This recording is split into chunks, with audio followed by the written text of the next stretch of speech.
The first thing you learn in the Tongass is that silence is never really silent. It just hides the sounds you aren't ready to hear. I didn't understand that when I first stepped into these forests, not when the air tasted like wet cedar and the ground felt soft enough to swallow my footprints.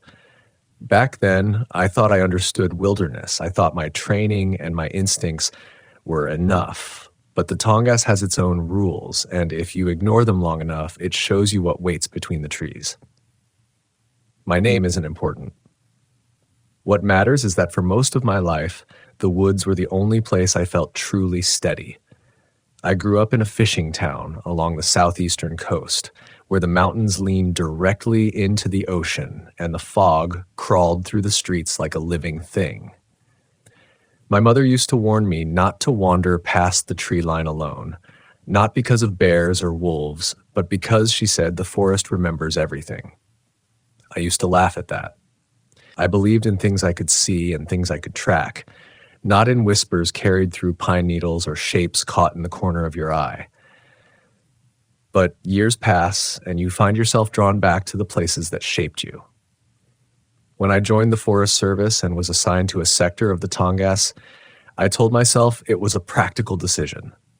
Good pay, good benefits, a chance to stay connected to home.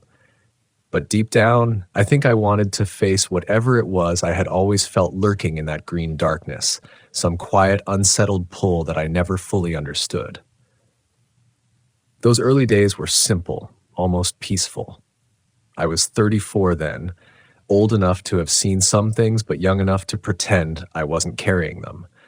The other rangers called me steady, unshakable, the kind of guy you wanted nearby when storms rolled in or when a hiker went missing.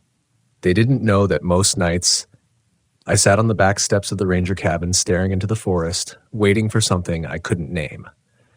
There was a thinness in the air, like the world was stretched too tight, and sometimes the wind carried a sound that didn't quite fit. A low groan, a deep breath, something heavy shifting its weight. I chalked it up to imagination. That was easier. My patrol region covered a wide sweep of rainforest.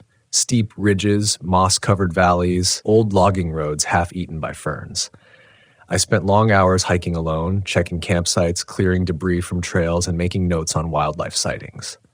The Tongass is a place that breathes, that grows over anything left untouched for too long. Trees fall and disappear under new trees. Trails change shape. Land shifts. You learn to navigate by instinct as much as map. Most days were routine, until they weren't. The first strange thing happened late one afternoon near a ridge overlooking a narrow inlet. Fog rolled in fast, the way it does in Alaska, swallowing the horizon in thick gray billows. I remember the smell of salt and spruce mixing in the air. I remember pulling my jacket tighter and turning back toward the trail when I heard a sound behind me. 3 slow knocks. Deep. Hollow. Like someone tapping on wood with a fist the size of a dinner plate.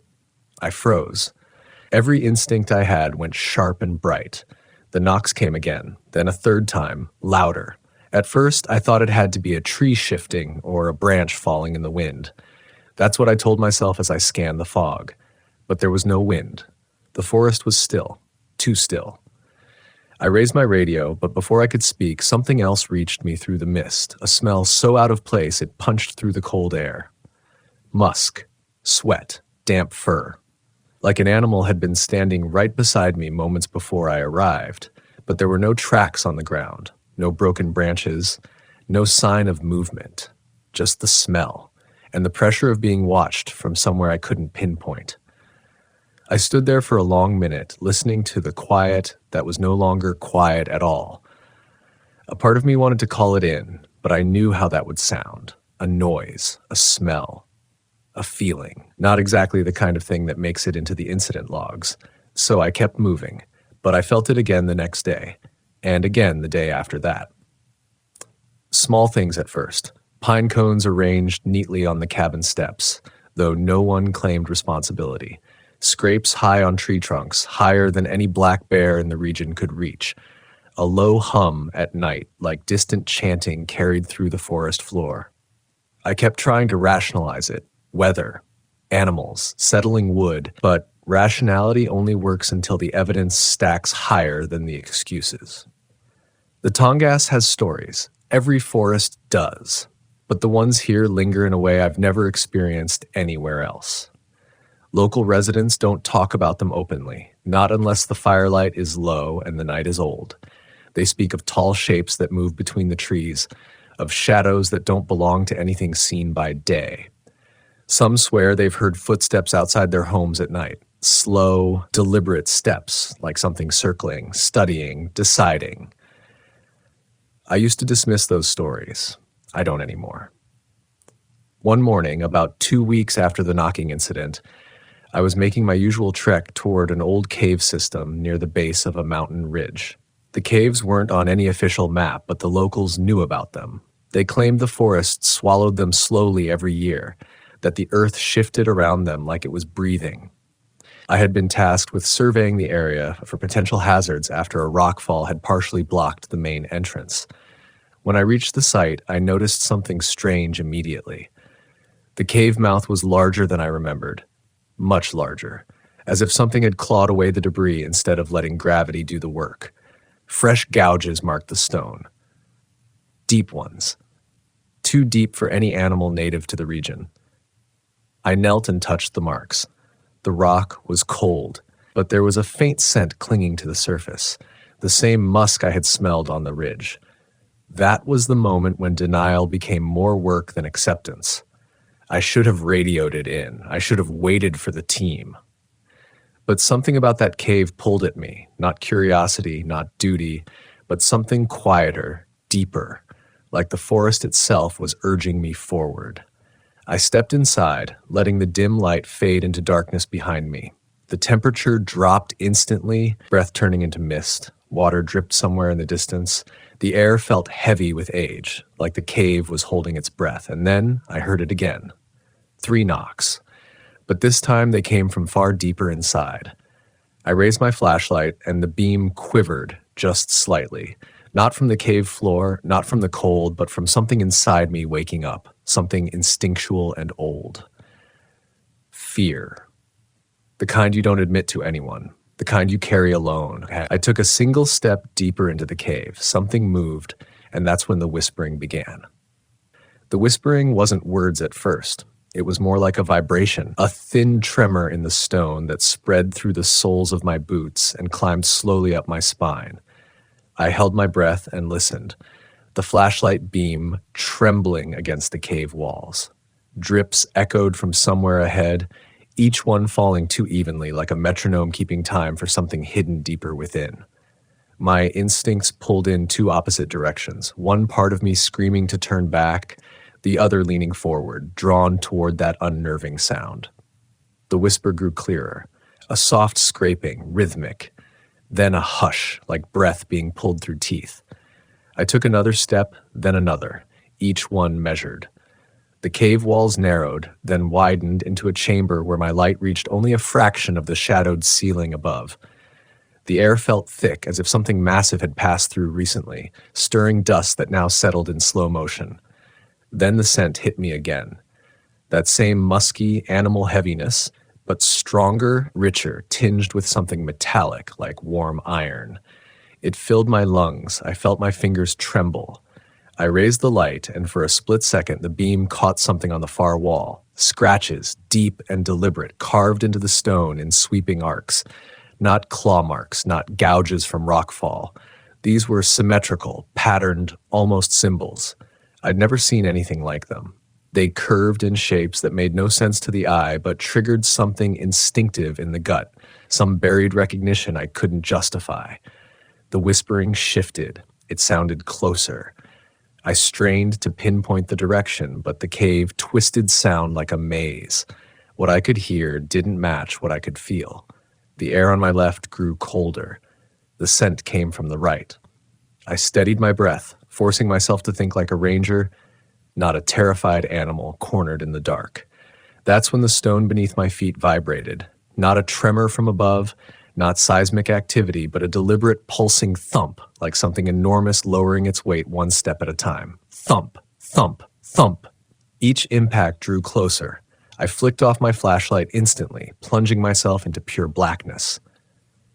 Better to let my eyes adjust than to give away my position. I pressed a palm to the cave wall. It was cool and damp, but it gave me something to anchor myself to. My heartbeat thundered in my ears, but beneath it, I could hear breathing. Heavy, slow, not human.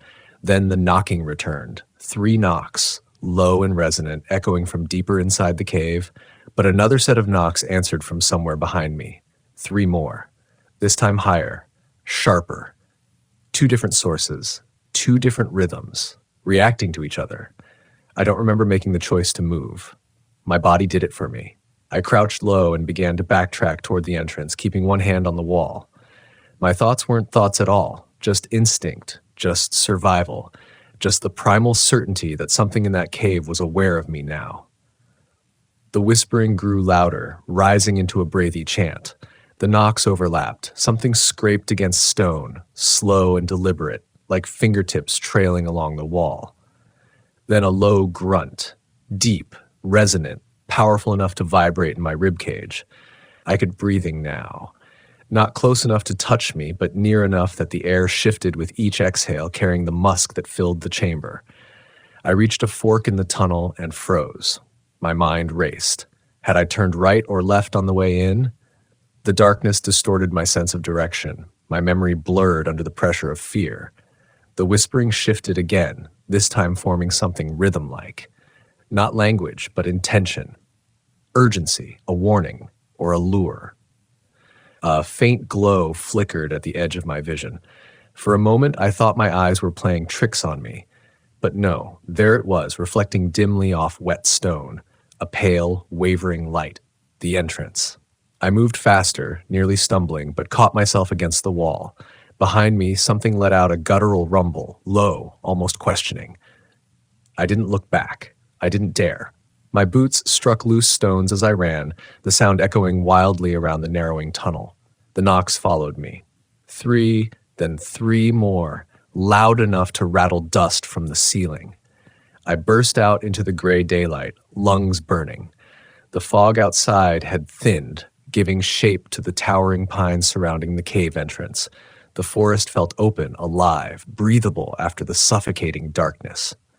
I didn't stop moving until I was several yards away, turning only long enough to see the cave mouth swallowed in shadow once more. Nothing emerged, but I knew something had been there, and it had known I was there too.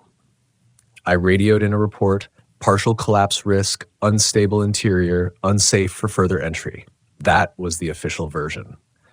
The truth stayed with me, settling into the back of my mind like a stone dropped into deep water.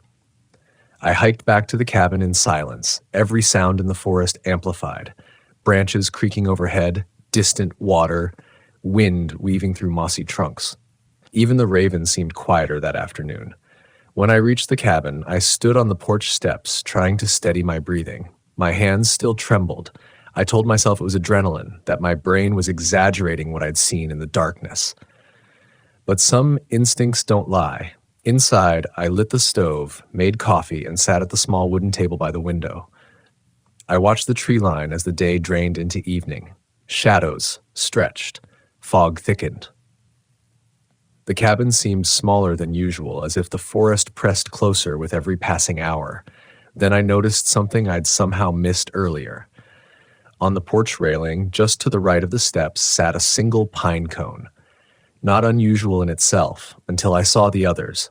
2 more sat beside it, the 3 arranged in a perfect line, each spaced exactly an inch apart.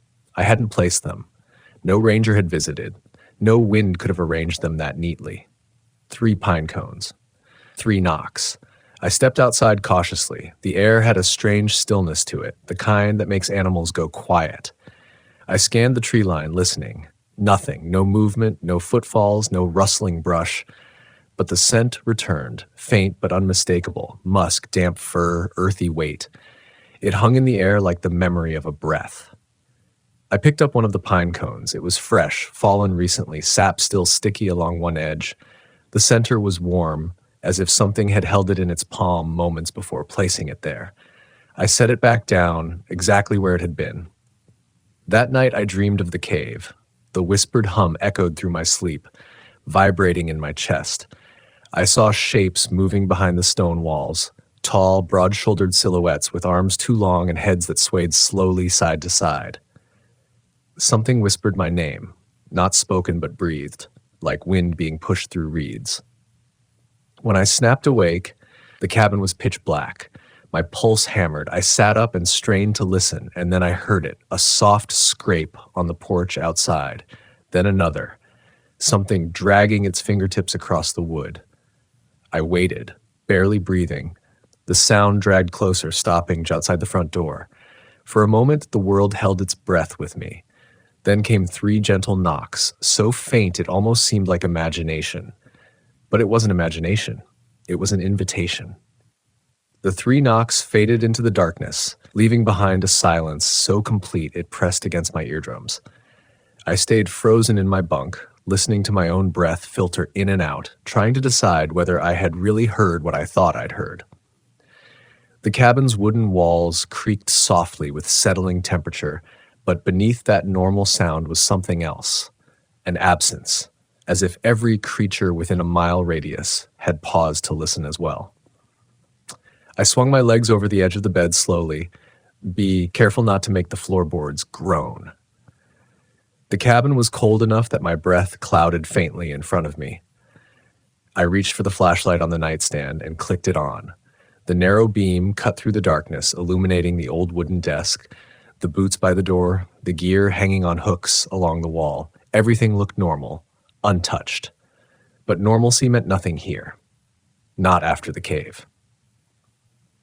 I took 3 soft steps toward the door and stopped. The scent reached me faintly, drifting through the cracks, a mixture of earth, musk, and wet fur. It wasn't overwhelming this time. It was subtle, almost cautious, like the scent you catch when an animal is watching from the shadows but hasn't decided whether to approach. My hand hovered over the door handle. Don't open it. Every instinct screamed that at me, but another part of me, the same part that had drawn me into the cave, wanted to look, needed to look. I pressed my eye to the peephole. The porch was empty. Fog crept upward in slow tendrils, wrapping around the railing. The pine cones were still lined up in their perfect row, glistening faintly with dew. Nothing moved, no shadow shifted, no figure waited. I watched for a full minute before I finally stepped back. The knocking hadn't been wind, the scraping hadn't been imagination. Something had approached the cabin, studied the door, and then left, deliberately, silently, with intention. The rest of the night passed in flickers of restless sleep, each dream laced with that same rhythmic whispering. By dawn, I was exhausted but alert, my senses sharpened by something older than fear itself. I brewed coffee on the stove, drank it black, and stepped out onto the porch to greet the morning. The pine cones were gone, not scattered, not fallen, gone. A thin set of depressions in the wet soil led toward the tree line, not tracks, not footprints, but impressions, like something heavy had moved with a gait slightly too wide, slightly too deliberate. The marks went on for 15 feet before merging into the moss beyond the tree line. I followed them for a few yards until the forest swallowed all evidence. The fog hung low, muting every sound. Even the ravens stayed silent. I felt watched again, but not hunted, observed, evaluated, as though I had become part of some larger equation I didn't understand. By midday, I forced myself back into my routine. Trail inspection, weather logs, communication with the outpost to confirm that a group of backpackers had made it safely through a ridge crossing. I tried to settle into my duties, but my mind drifted back to the cave, the scratches on the stone, the knocks in the dark. The more I tried to rationalize, the more one truth settled into my bones. It wasn't an animal. It wasn't a person. It was something the forest had shaped, something that lived between its shadows. Around late afternoon, I reached a section of old-growth cedar that I always liked to check. The trees there towered higher than most buildings in Juneau, their bark layered like ancient armor. The air carried a deep, resin-heavy scent that made everything feel older, heavier, closer to the roots of the world. I walked the loop trail quietly, listening. A sharp crack echoed to my right. I stopped immediately, crouching slightly. Another crack. The sound of weight, real weight, bearing down on a branch thick as my forearm. I scanned the forest, heart pounding. The sunlight barely pierced the canopy, leaving everything in a half-lit green haze. Then I heard it again. Thump, thump, thump, matching the cave, matching the knocks, a rhythm that felt intentional. I should have turned back. I know that now. But fear does strange things. It doesn't always send you fleeing. Sometimes it pulls you closer, daring you to confront it, just so you can tell yourself you weren't imagining it. I stepped off the trail slowly, pushing aside ferns and moss, moving toward the sound. The forest grew denser, older, the trees thicker, the shadows deeper. I walked another 20 yards before the scent hit me, stronger than ever. The musk, almost thick enough to taste. Then the forest fell silent. No insects, no birds, not even the distant creak of branches. Just a void, a blankness that dropped over everything like a blanket. I kept moving, another step, another. And then I saw it. A shape stood between two massive red cedars. At first, it blended with the shadows, tall, hunched, broad shoulders rising and falling in slow breaths. Its outline was unmistakably wrong, too tall, too wide. Its head nearly brushed a low-hanging branch. The creature swayed gently as if testing the air. I froze mid-step, barely breathing. My pulse hammered so hard I could feel it in my teeth. The creature shifted its weight and the ground vibrated softly. It turned its head, slowly, deliberately, and I saw the faintest glimmer of light reflect off an eye. Not glowing. Just catching the light the way a bear's might. But the position was wrong. Higher, wider set. I didn't move. Didn't dare. The creature inhaled deeply, a long, rumbling breath that pulled the cold air inward. Then it exhaled, and the scent hit me like a wave. Damp fur, earth, and something older, something like stone left untouched for centuries. The creature took one step forward. I stumbled back instinctively. My boots slipped on the wet moss, and a sharp crunch echoed as I stepped on a fallen branch. The creature stopped.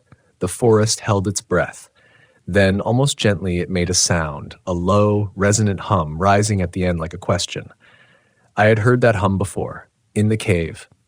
It took a second step forward. That broke me. I turned and ran, crashing through ferns and brush, heart pounding so hard my knees nearly buckled. Branches whipped against my arms, moss slick under my boots. Behind me, the creature didn't roar or charge. It didn't chase. It followed. Its footsteps were slow, steady, deliberate. Thump. Thump. Each impact shook the ground faintly, growing closer. The forest blurred around me. My breath tore from my chest in ragged bursts. I reached the trail and sprinted down it, lungs burning. When I reached a clearing near the old forestry road, I risked a glance back. Nothing. The forest stood silent again, unmoving, as though nothing had ever been behind me. The air smelled only of cedar and damp leaves. But I wasn't alone. Something watched from the shadows. I stayed in that clearing for nearly an hour, scanning every tree, every boulder, every patch of brush, waiting for movement, waiting for the heavy step.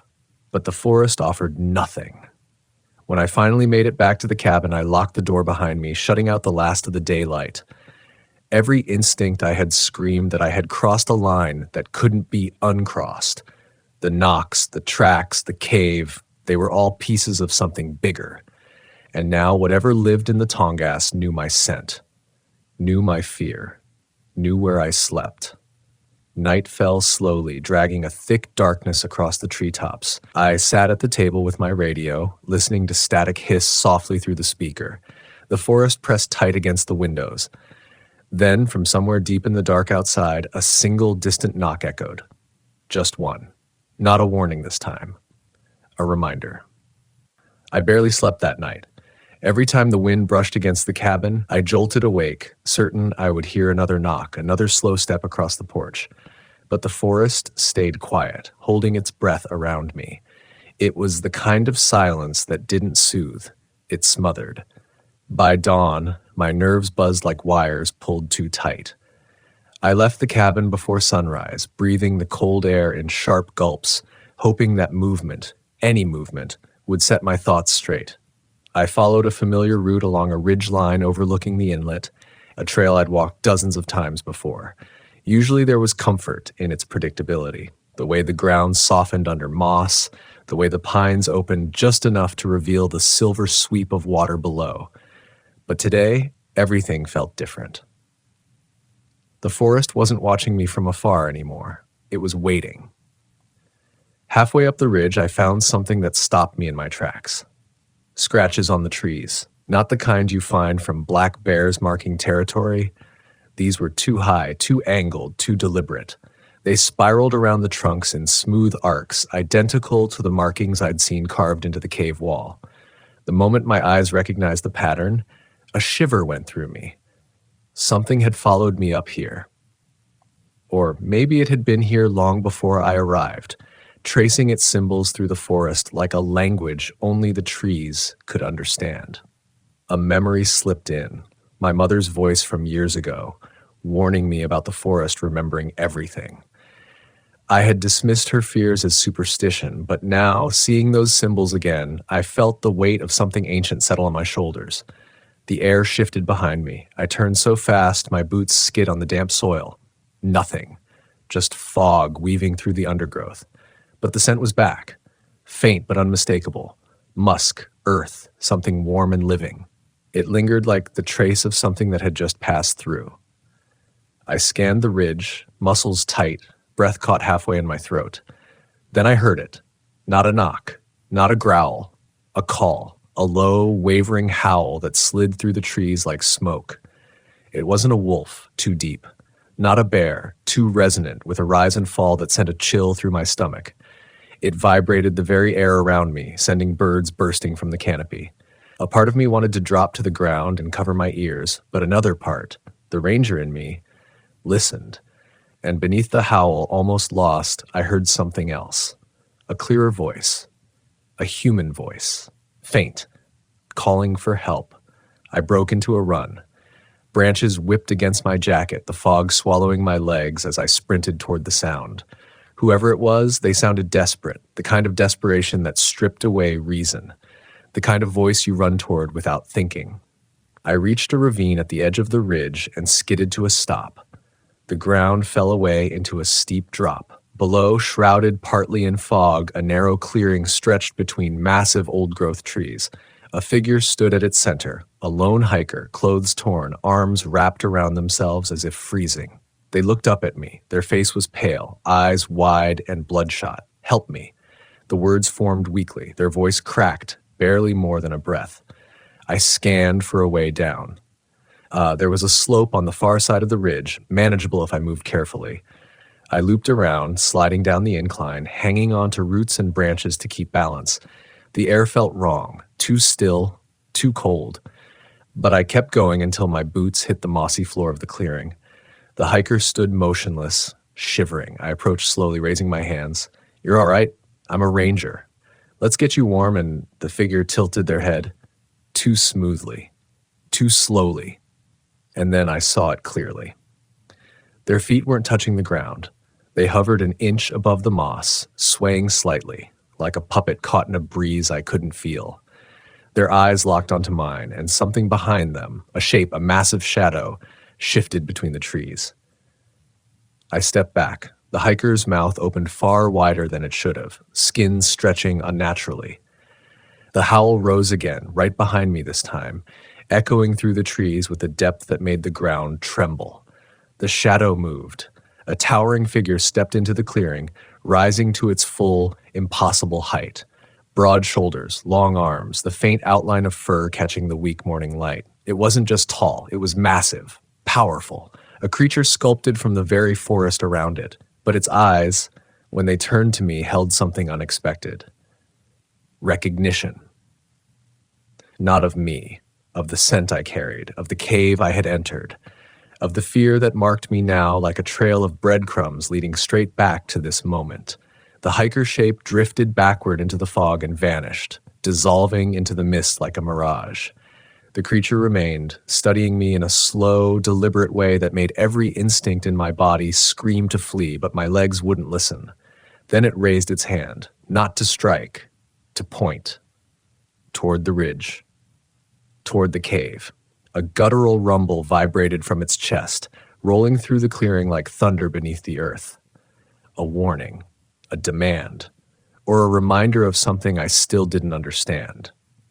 I stumbled backward, unable to tear my gaze from its towering silhouette. The fog thickened around us, and for a moment its form blurred into a shifting column of shadow and breath. The forest exhaled, and the creature turned, its massive arm brushing against a cedar trunk, leaving fresh symbols carved into the bark. Then, with a final low hum, it stepped back into the trees and disappeared into the darkness between them. I stood alone in the clearing, legs shaking, breath coming in broken fragments. I don't know how long I stayed there. When I finally made my way back up the ridge, my mind reeled with the weight of everything I had seen, everything I had felt. I walked without thinking, just letting instinct guide me until the cabin appeared through the trees like a memory returning. Inside, I sank into the chair by the table, hands trembling. I replayed the creature's movements, the way its eyes seemed to peer straight through me. I thought about the cave, the knocks, the symbols spiraling up the cedar trunks. The forest remembered me now. It had marked me. The rest of the day passed in a fog. I logged my patrol route, made a few calls, focused on tasks that demanded just enough attention to keep my mind from spiraling. But as night fell once again, the weight of everything returned. I stepped onto the porch to clear my head. The air was cold, sharp enough to sting my lungs. The forest loomed dark and immense, a wall of shadow stretching endlessly between the trees. And then, just as I turned to go back inside, I noticed something at the edge of the porch. 3 pine cones, perfectly aligned, exactly 1 inch apart. I didn't touch them this time. I didn't need to, because I understood the truth now. Something people in these parts have whispered about for generations, something my mother tried to warn me about when I was young enough to still believe the world made sense. The forest is alive, not in the way textbooks describe life, in the way something ancient and vigilant watches, learns, remembers, in the way shadows between trees aren't always empty, in the way caves breathe and symbols grow like vines and footsteps echo long after the creature making them is gone, and in the way fear can shape a man just as deeply as carving tools shape stone. I don't know why the spirit of the pines chose me, why it allowed me to see what others only whisper about. I don't know if it wants to protect this forest or control what comes near it. I don't know if it sees me as ally, threat, or simply another wanderer passing through its domain. But I do know this. Whatever lives out there is older than the mountain ridges, older than the cedar groves, older than the stories the locals shuffle quietly between campfires. And it knows me now. It knows my scent. It knows my fear. It knows my name. Some nights when the wind threads through the pines just right, I hear the knocking again. Soft, measured, patient, not a threat, a reminder that the forest never forgets. And that some spirits still walk beneath the pines long after the rest of the world has stopped believing in them. I've spent most of my adult life patrolling forests where the wind feels older than the trees, but nothing prepared me for the night. The pines finally answered back. Even now, when I close my eyes, I can still hear them. The slow, deliberate murmur of needles brushing against one another like something breathing in the dark, calling to me by name in a voice I couldn't quite recognize.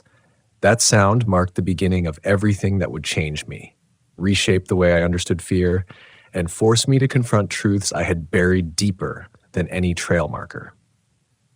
My name doesn't matter as much as the ground I walk, but I'll give it anyway. I'm 38 years old, a ranger stationed in the northern stretch of old growth that locals simply call the Pines. No official map uses that name, but if you stay here long enough, you start calling it that too. It isn't a forest that welcomes full names. It strips things down, names, stories, memories, until all that remains is the part of you that listens. I wasn't new to isolation. I wasn't new to eerie stories or the occasional whisper from an old hunter about something tall moving behind the tree line. Most of them talked about weather or bears or shadows they imagined during sleepless nights. But others, The ones who had lived here their whole lives lowered their voices and refused to meet your eyes. They talked about footprints that circled cabins at night, about a pale shape waiting beyond their porch lights, and about the way the air sometimes shifted just enough to tell you something unseen was passing by. I'd heard all that before. I always chalked it up to folklore, a habit humans develop when living in places where nature outnumbers them in every direction. But I kept listening anyway. That's what a ranger does. You listen, because sometimes stories grow roots, and roots find places you didn't expect. When I started in this region, I thought it would be a clean assignment. No major bear issues, no missing hikers that couldn't be explained by poor weather or poor judgment, and only one recorded fatality in the last decade, a man who wandered off trail in the middle of winter. But there were inconsistencies in the reports that bothered me. Distance estimates didn't line up. Prints around the man's last known position didn't match his boots.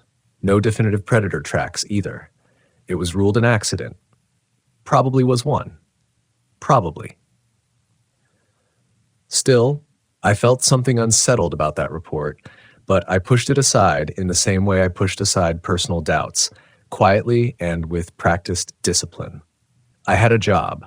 I had a purpose. The woods were my responsibility, and fear wasn't part of the uniform.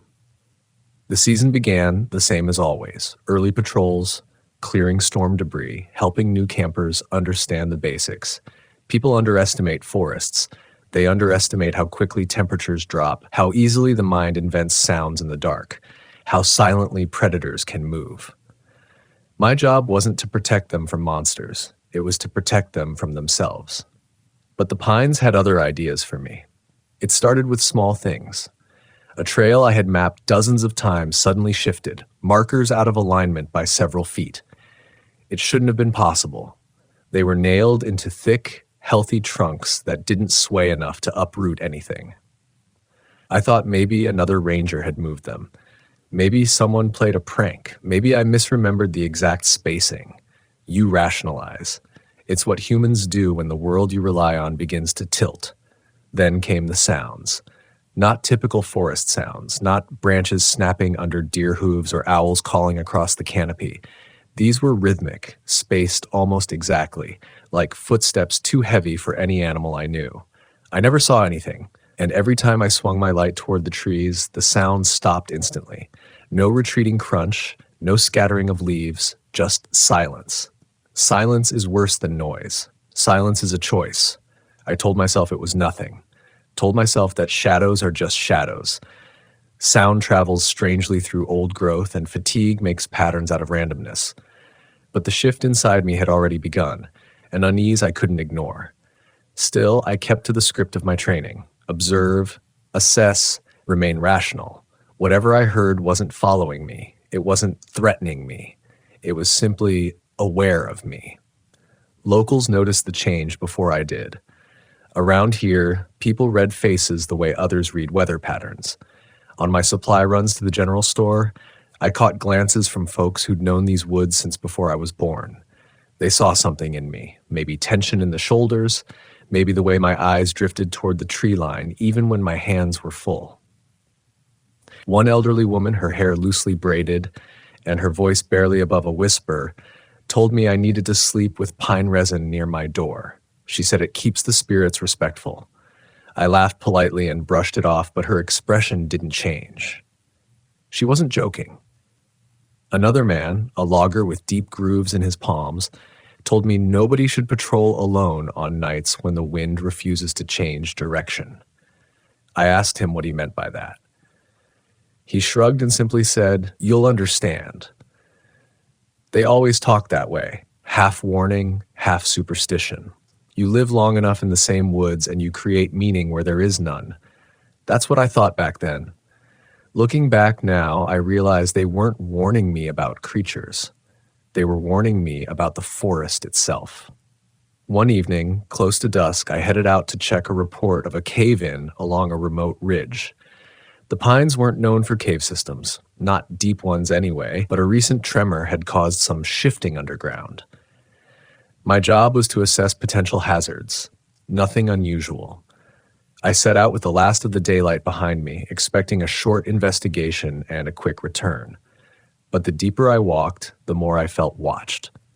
That's not an uncommon feeling during patrol. Humans evolved to sense eyes on them, but this wasn't animal instinct. It was deliberate, observant, as if something weighed my presence, measured it. The ridge was quiet when I got there. No loose soil, no visible collapse, no signs of recent movement. The report seemed unfounded, maybe a misinterpretation from a nervous hiker. I swept the area with my flashlight just to be thorough. That was when I noticed the opening, low, narrow, and partially obscured by overgrown brush. It hadn't been listed anywhere. I crouched to examine it. A faint draft pushed against my face, cold and dry like exhaled breath from deep underground. I should have logged it, marked the location, and headed back. That was protocol. But protocol doesn't stand a chance against curiosity mixed with unease. I took one step closer. Just one. That single step was enough for the air to shift, enough for the forest behind me to fall completely silent, enough for a sound to rise from inside the cave, not an echo, not dripping water, not shifting earth, a soft, dragging inhale like something waking up. I froze, and for the first time in my life as a ranger, I felt the forest waiting for what I'd do next. I stood there in front of that narrow opening, my breath caught somewhere between my ribs and my throat, listening to the slow inhale drifting out from the darkness. At first, I thought it had to be the wind funneling through a tight pocket of rock. Air does strange things underground, but wind is inconsistent, gusting, shifting, reacting to the world outside. This wasn't that. This inhale was steady, intentional, too full of texture, like something with weight and lungs had drawn it. The forest behind me stayed unnervingly still. Even the branches that usually swayed with the slightest breeze were frozen in place. That silence pressed into me from every direction, as if the land itself held its breath. I lowered into a crouch again, shining my light into the small opening. The beam didn't stretch far. The angle swallowed it, bending downward sharply into blackness. It felt less like a cave and more like an entrance, something made with purpose, although I couldn't explain how. I didn't go inside. I'd like to tell you it was because I followed protocol, but the truth is simpler. I was scared. There's a certain kind of fear rangers don't talk about. The kind that comes not from a threat you can see, but from the sense that something is fundamentally wrong with the space you're standing in. I backed away slowly, keeping my light aimed at that hole until I'd put about 10 yards between it and me. That was when the second sound emerged. This one wasn't an inhale, it was a knock, a single hollow tap against stone. It echoed in a way that felt impossibly deliberate, like someone or something inside the earth was acknowledging me. I stood rooted, ears straining, lungs unwilling to move. Then, after several seconds, it came again. Tap. Around me, the trees remained rigid, their branches reaching upward, neither stirring nor whispering. It was as if the entire forest was listening with me. The light in my hand trembled, not because my grip loosened, but because a vibration passed through the ground, so faint I wasn't sure I really felt it. My instinct screamed to leave, not to run, but to walk away quietly, maintaining the fragile balance of calm that kept me from imagining something emerging behind me. I turned and stepped back onto the main trail, forcing myself not to look over my shoulder. I kept telling myself I would laugh about this later, chalk it up to a trick of acoustics and an overactive imagination. The pines had a reputation for playing with sound. A lot of canyons and hollows did. But I'm not someone who scares easily. You don't choose this job if you do. This was different. This was the kind of fear that knows your name before you offer it. By the time I reached the ranger station, darkness had settled across the forest like a thick blanket, and the lights inside felt warmer than I remembered them. I went straight to the logbook, intending to file a quick note. Discovered unlisted cave opening. Requires further investigation. But when I set the pen to the page, my hand hesitated. There was something I couldn't articulate, something I didn't want to commit to paper. So I wrote the bare minimum and closed the book. That night, sleep didn't come easily. Every time I drifted close to unconsciousness, I felt the memory of that inhale brushing against my ear. At some point, I must have fallen asleep because I woke around 3 in the morning to a sound outside my cabin. 3 rhythmic taps against the wall. I snapped upright in bed, fully awake, heart pounding hard enough to feel in my teeth. The taps stopped. I didn't move for a full minute. Then I reached for my flashlight and stepped toward the window. A sliver of moonlight lit the clearing outside. Nothing stirred, no wind, no animals, no shadows out of place. But the pines near my cabin seemed to lean closer than usual, as if curious. I didn't sleep again until the sun came up. The next morning, I walked the perimeter of the cabin looking for any sign of what could have caused the noise. Woodpecker holes? No. Branch scrapes? None. No footprints, no claw marks, no scuffs on the siding. Nothing. Except something subtle, nearly invisible, unless you looked closely. A smear of pine resin on the corner of the wall where the tapping had been. A long, thin trail, almost like a fingerprint dragged downward. I scraped some off onto my glove. The color wasn't normal resin amber. It was darker, cloudy, as if mixed with soil or ash. I brought it closer and sniffed. It had a faint scent of cold stone, like air from inside the earth. I pocketed the glove and tried to go about my day, but people noticed the stiffness in my posture, just like they had before. While stocking up at the general store later that week, an older man called me over. He had seen me around for months, but never said more than a polite hello. This time his demeanor changed. "You've been near the old places, haven't you?" he said, not as a question, but as a fact. I didn't answer. My silence was answer enough. He leaned closer. "The pines don't like when strangers disturb sleeping things." His eyes flicked toward the forest, then back to me.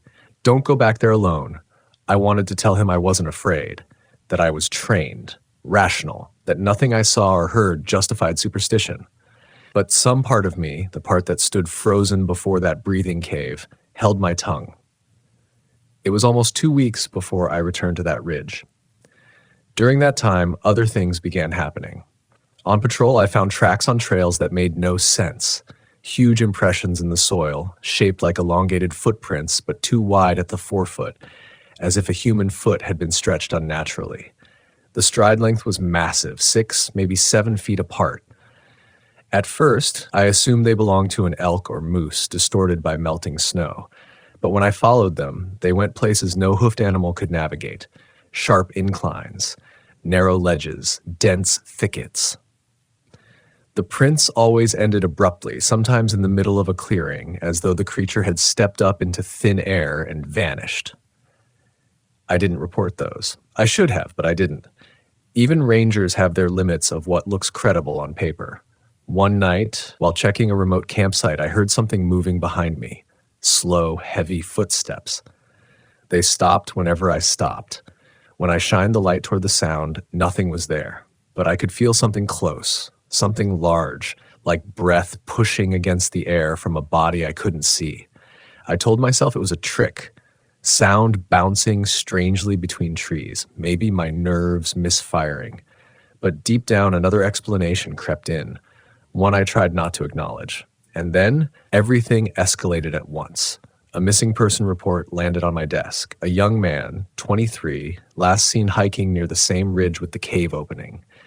He had sent a text to his family saying he found something weird. The message cut off mid-sentence. That was 6 hours before he was reported missing. I volunteered to lead the search. When I retraced the route up the ridge, the forest felt wrong again. Too still, too expectant.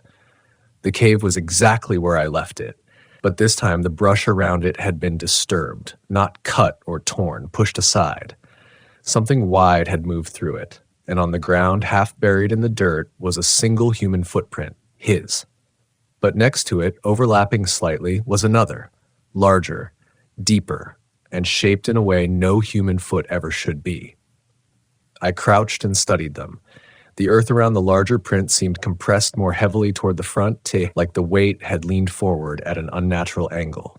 I brushed my hand along the outline, and a familiar scent drifted up, cold stone and pine resin. My heart thudded a little harder, because suddenly The inhale I heard from the cave made sense. Something hadn't awakened. Something had been waiting. I stayed crouched beside those overlapping footprints far longer than I should have, the air thick around me, the silence pushing into my ears like pressure building underwater. The soil told a story I wasn't ready to accept. Two individuals had stood here, one human, one impossibly not, and only one of them left the scene in a direction that made sense. The larger prints didn't follow the man's. They moved in a broad arc around the cave mouth, circling, stepping, adjusting, as if pacing, as if thinking, as if choosing. My light skimmed the ground, searching for more impressions, but the rest vanished into areas of hard-packed soil where tracks couldn't hold shape. I rose slowly, scanning the tree line. There was no movement, no rustle, nothing out of place. Yet the feeling of being watched had returned in full force. My pulse throbbed behind my sternum. I didn't call in the discovery. Not yet. Something in me refused to speak about this over the radio, as if acknowledging it out loud might summon whatever lingered in the shadows. Instead, I walked the perimeter, widening circles, searching for any sign of the missing hiker. The forest gave me no clues. No torn fabric, no dropped pack, no blood. Even the birds seemed to avoid this area, leaving the canopy above unnervingly silent. I found myself glancing toward the cave again and again, despite every instinct telling me not to. The opening wasn't wide enough for a human to walk upright. It required crawling. The missing man's footprint suggested he might have knelt or leaned near the entrance. But why would he? What would compel someone to go that close? Curiosity? Maybe. Fear? Possibly. But the text message his family received kept floating through my mind. Found something weird. Weird could mean anything, but paired with his sudden disappearance, it pointed toward one place. I stepped toward the opening slowly. Each footfall felt like stepping deeper into a memory I hadn't made. The air around me cooled noticeably as I got closer. Not the typical shade-induced temperature drop. This was colder, dry, and stale like the breath of a sealed crypt. My flashlight beam reached only a few feet into the darkness before being swallowed completely. I knelt just as I imagined he might have, and that was when I saw it. A scrape along the rock, fresh, pale, and sharp-edged. Not the kind made by a boot. Something harder, something heavy. And next to it, a smear of that same darkened pine resin I found on my cabin wall. I reached out with my glove, touching the resin lightly. Cold. Sticky. The scent rose toward me, unmistakable. Cold stone and something faintly organic, like the underside of bark. It made my stomach tighten. Then, from deep in the cave, a sound drifted up. A single, low exhale. Not loud, not aggressive, just aware. I jerked back so fast I nearly fell. My heartbeat thundered in my ears. The exhale faded slowly into the earth, dissolving into a silence so absolute it felt deliberate, like it was listening for my reaction, testing me. I forced myself to breathe evenly, though my throat had gone dry. My hand hovered near my radio, but I didn't touch it. I couldn't bring myself to. Instead, I stood, took several deliberate steps backward, and didn't turn my back on the cave until I reached the edge of the clearing. Only then did I turn and begin searching the forest again, pushing deeper into areas the hiker might have wandered toward. Still nothing. Hours passed. I moved through ravines, over ridges, along dry creek beds. Sunset crept through the trees, long shadows stretching across the forest floor like fingers pulling at the dying light. The longer I searched, the more a heavy dread settled over me, a feeling that the man wasn't out here waiting to be found, that whatever had stood beside him at the cave didn't travel far. By nightfall, I made the difficult call to suspend the search until morning. It wasn't safe to continue with visibility dropping. I returned to the station, the cave's presence trailing me like a cold draft. I logged my findings, carefully omitting the details that made no logical sense, and prepared for another day of combing the woods. Sleep didn't come that night either. Not because of tapping or footsteps, but because my mind replayed that exhale again and again. It had felt directed, intentional, curious.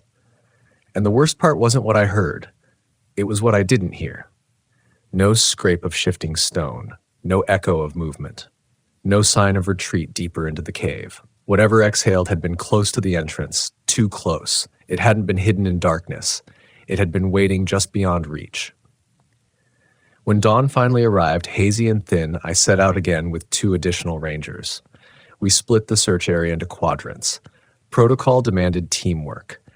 Deep down, I knew it wouldn't matter, but I pushed on anyway because hope, even thin, still counted for something. By late morning, I had covered nearly every path the missing man could have taken, every logical one. That was when my radio crackled. "We've got something," one of the others said, voice tight. I sprinted in their direction, the forest rushing past me in a blur of green and shadow. My boots hammered the soil. Every part of me braced for the worst. But when I arrived, there was no body, no injured man, no visible sign of struggle. Just an object, the missing hiker's backpack. It sat upright at the base of a pine tree, leaning gently against the trunk as though placed there intentionally. Not thrown, not dropped, not torn. Placed. The zippers were intact, the straps unbroken, but there was pine resin smeared across the top flap in long, deliberate streaks.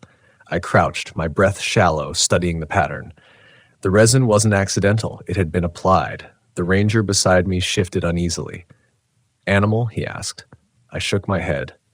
Animals don't place objects neatly. They don't paint them. I opened the pack.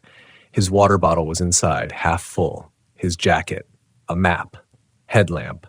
Food still sealed. Everything a hiker would need to survive, except the man himself. The strangest detail wasn't what was inside. It was what wasn't. There was no dirt on the bottom of the pack, no leaves caught in the straps, no scuffs from being dropped. That meant it hadn't been dragged or carried through the woods. It had been carried carefully, as though whoever or whatever held it understood how humans use such things. A cold prickle slid down my spine. One of the rangers touched my shoulder. "You're pale. What's wrong?" I swallowed hard and stood. "We need to keep searching the area. Spread out.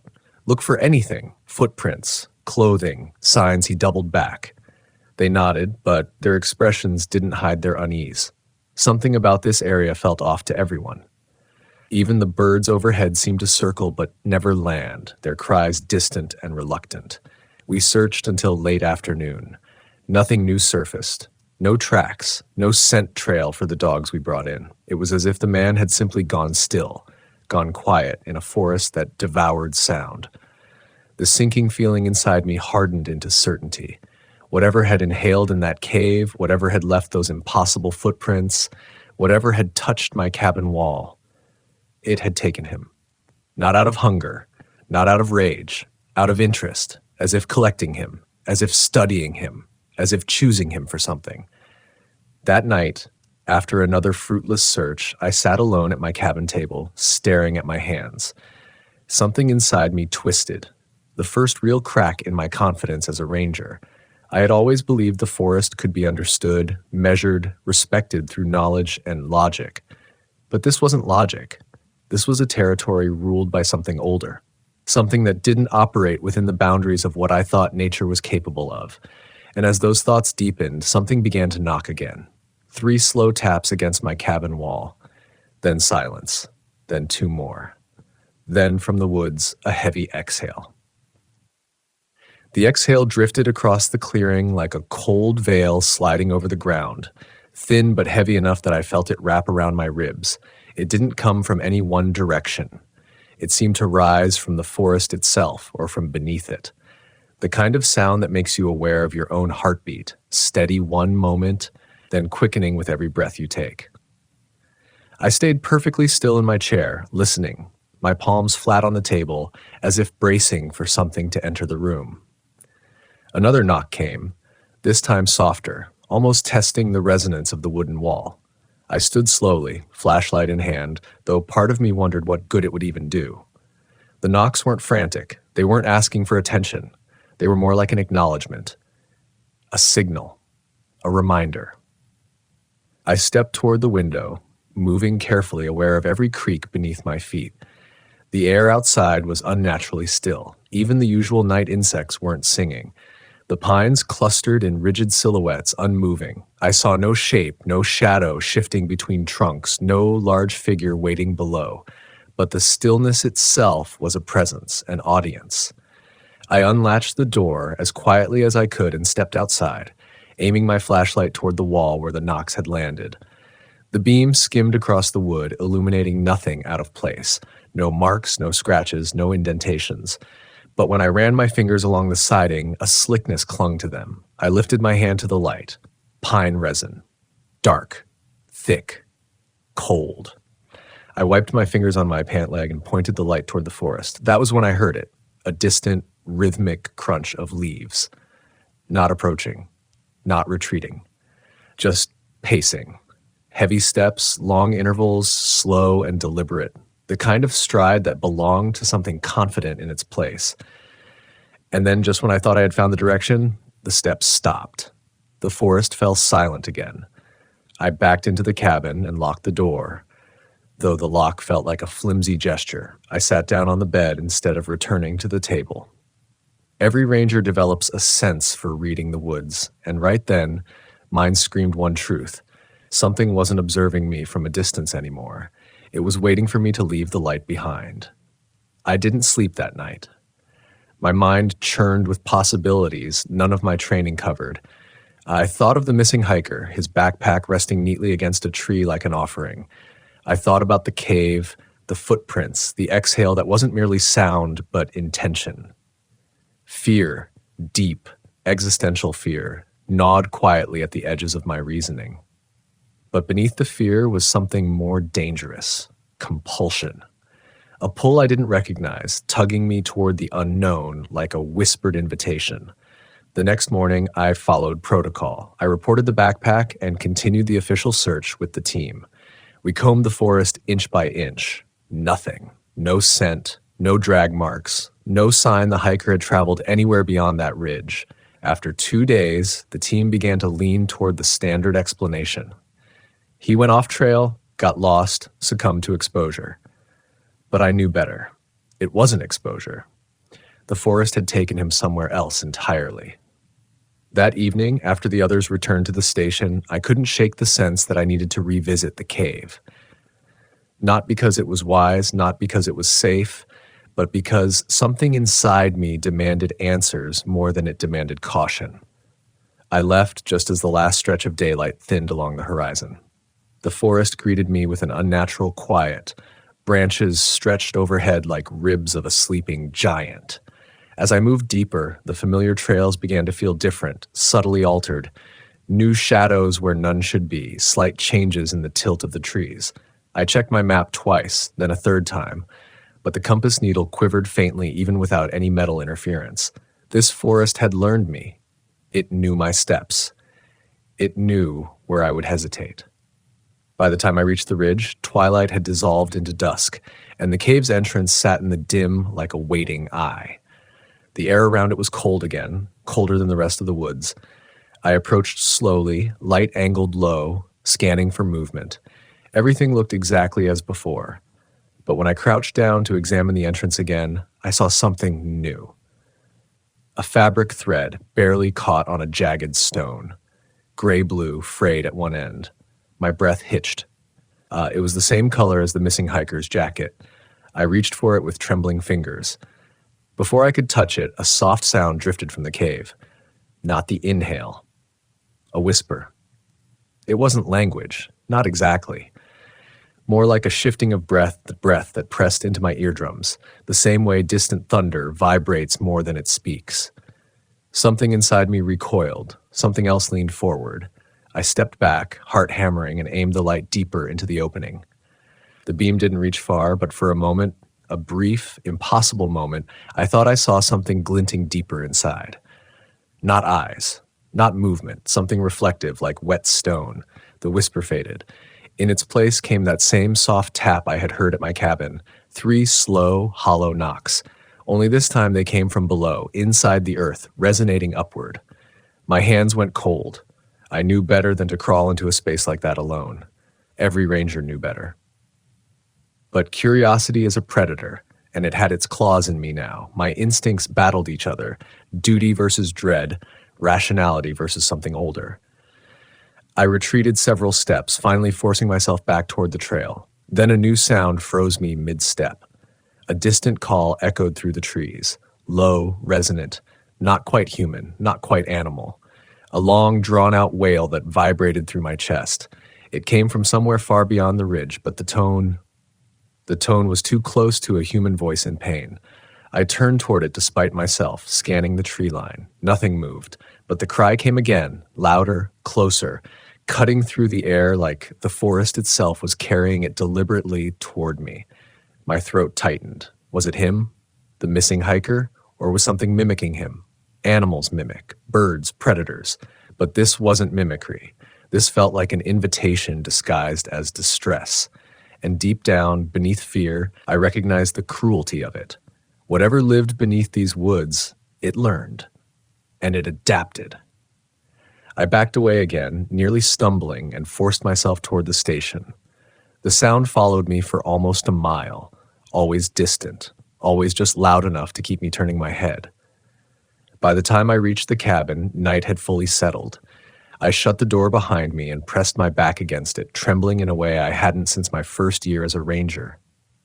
The silence inside the cabin felt unnatural, too perfect, as though the walls were waiting for something to land against them. Minutes passed.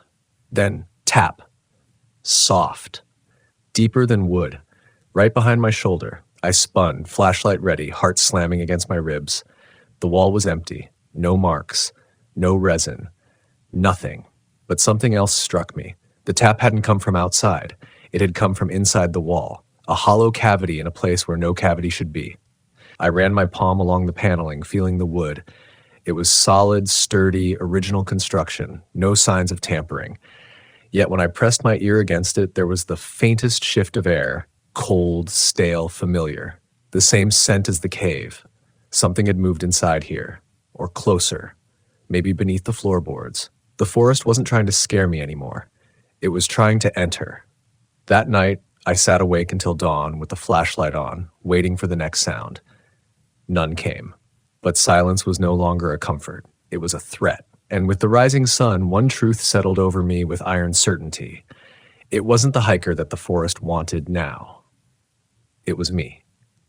The realization settled over me with a weight I couldn't shake. The forest's attention had shifted. Whatever had moved beneath the floors, whatever had breathed from the cave, whatever had touched the outer walls of my cabin with careful, deliberate knocks, it wasn't interested in the missing hiker anymore. It had marked me, chosen me. And for reasons I couldn't yet understand, it wasn't finished. By late morning, exhaustion gnawed at my thoughts. I moved through my tasks with mechanical precision, documenting the search efforts, coordinating volunteer teams, maintaining the outward composure expected of a ranger. But every time I stepped outside, I caught glimpses of the pines leaning just slightly, as if listening, as if following. I tried to rationalize the feeling, told myself I was projecting, that sleep deprivation was bending my senses. But the more I tried to anchor myself to reason, the more I felt the ground shifting beneath that reason. When the other rangers asked if I was all right, I told them I was fine. I lied with a practiced ease. Fear lives longer when you feed it truth. By noon, the search had been officially paused. With no new evidence, no leads, and worsening weather predicted for the evening, we were ordered to wait until morning. I should have felt relief. Instead, I felt something else. Dread. Not because of the delay, because I knew exactly where I needed to go, and I knew I would be going alone. I waited until the station cleared, until the last ranger drove off and the forest reclaimed the quiet. Then I gathered my gear, flashlight, rope, signal flares, batteries, first aid kit. My hands shook as I zipped the pack. I couldn't escape the feeling that I was preparing for something I couldn't possibly prepare for. But I had made my decision. I had to go back to the cave, not out of duty, not even out of fear, out of compulsion. Something was calling me, quietly, cunningly, and the more I resisted, the stronger the pull grew. It wasn't just my mind. It wasn't imagination. It was something deeper, older, instinctive, like a thread woven around my thoughts. I stepped outside. The air held a strange heaviness, thick with the scent of pine and something colder underneath it. Clouds bunched over the horizon like bruises. The forest was darker than it should have been at that hour. I walked anyway. With every mile, the forest seemed to grow narrower around me, the path a funnel guiding me toward the ridge. The silence followed me like a shadow. Even my footsteps sounded different, muffled, swallowed quickly by the earth. At one point, I thought I heard branches moving behind me, but every time I turned, the trail was empty. By the time I reached the ridge, the sun had thinned to a pale smear, and the cave mouth yawned in the dim light, low and waiting. I stood there for a moment, breathing deeply, my pulse heavy in my throat. I half expected another exhale to rise from within, but the cave was silent. Silent, yet not empty. I crouched again and aimed my flashlight inward. This time, something reflected the beam, something metallic. My heart lurched. Carefully, I reached inside, arm brushing cold stone, and grasped the object. When I pulled it out, dread flashed through me like lightning. It was the missing hiker's watch. The band was broken. The surface was smeared with that same dark resin. The time was frozen, 3:12 a.m., the exact time I had heard tapping on my wall the night before. My mouth went dry. Before I could process the meaning, a new sound slipped out of the cave, soft, wet, almost like something dragging against stone. I backed away instinctively, aiming the light deeper, but the beam again disappeared into an angle I couldn't reach. The dragging stopped. Then something else rose in its place, a voice. At least it began like one, low, strained, barely shaped into syllables. A hoarse whisper that slid through the cave air, forming a single warping sound that froze every muscle in my body. Help! It wasn't a cry, it wasn't even fully human, but it was close enough to hit every vulnerable place inside me. My instincts surged in conflict. Part of me screamed to run. Another part, the part that still believed in duty, in saving people, choked on the need to respond. I forced words out through a tight throat. Where are you? The cave gave no answer. The darkness seemed to swell, dense and alive, absorbing my voice like soil drinking water. My flashlight flickered.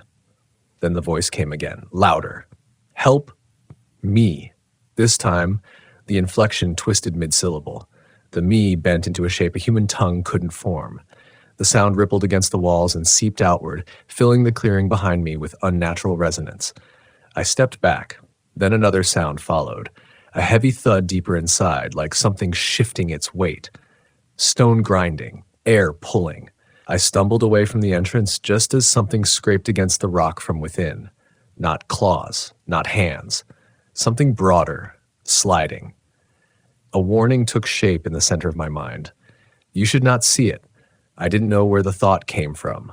It wasn't instinct. It wasn't reason. It felt inserted. My breath hitched. My flashlight flickered again. Then a face appeared. At first I thought it was truly a face, pale, elongated, pressed near the opening. My heart seized, but when I blinked, I realized it wasn't a face at all.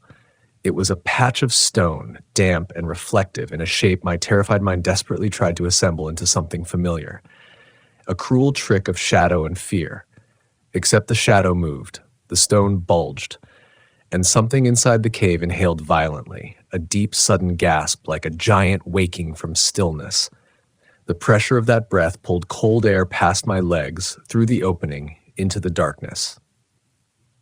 Pine needles at my feet shifted toward the cave, a vacuum of lungs too large to imagine. The inhaling stopped abruptly. Silence fell, absolute ringing silence. And from deep within that silence, something whispered again. Not help, not any word. It whispered my name. That was enough. I turned and ran, tripping, scrambling, crashing through brush, branches clawing at my sleeves. My lungs burned. My legs screamed. I didn't stop to look behind me. I didn't want to know what might be stepping into the clearing. The forest blurred around me, the trails suddenly unfamiliar, warped by panic.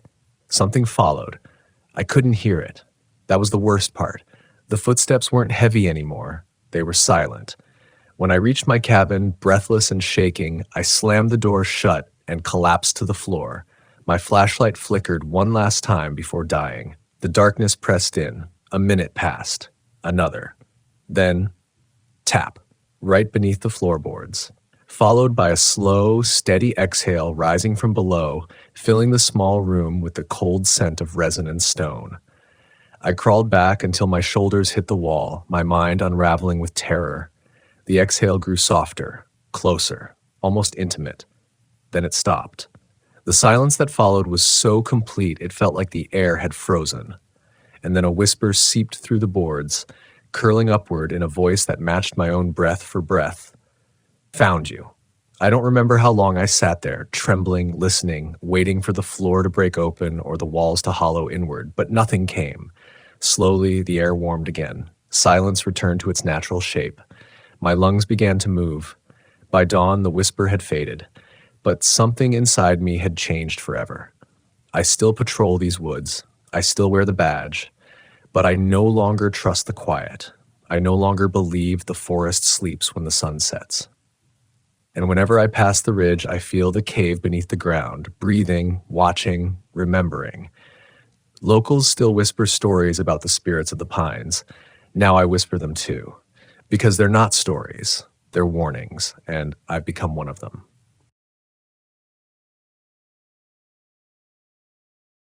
The first time I felt the forest breathe against my skin, I knew I'd spend the rest of my life trying to understand it and failing.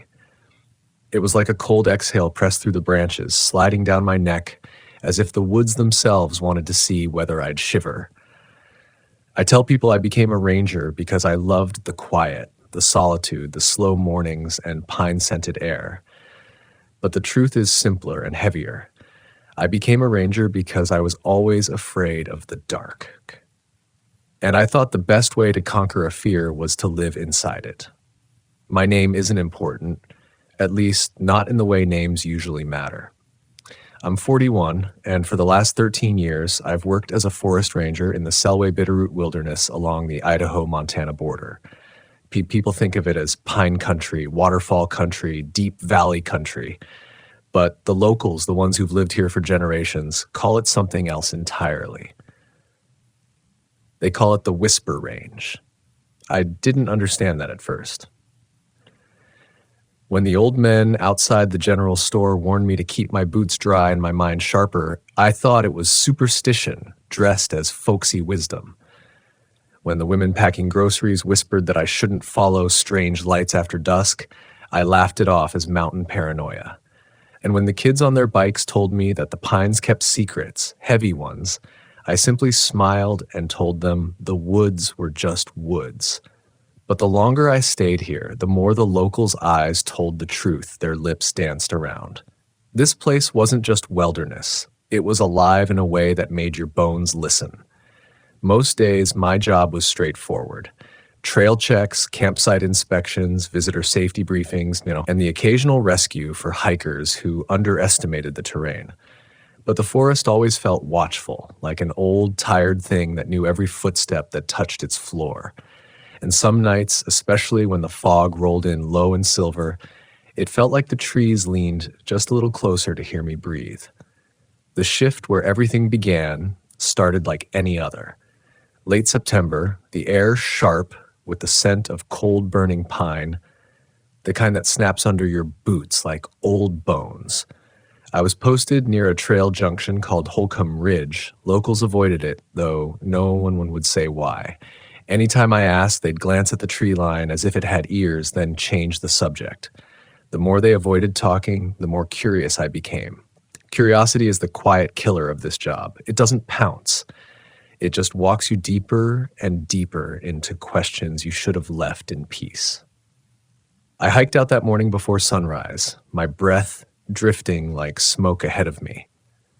The forest looked carved from shadow. Even the birds stayed silent, which should have been my first warning. Birds don't stay quiet unless they're hiding, but my mind brushed the thought away. Sunrise would fix everything. It usually did.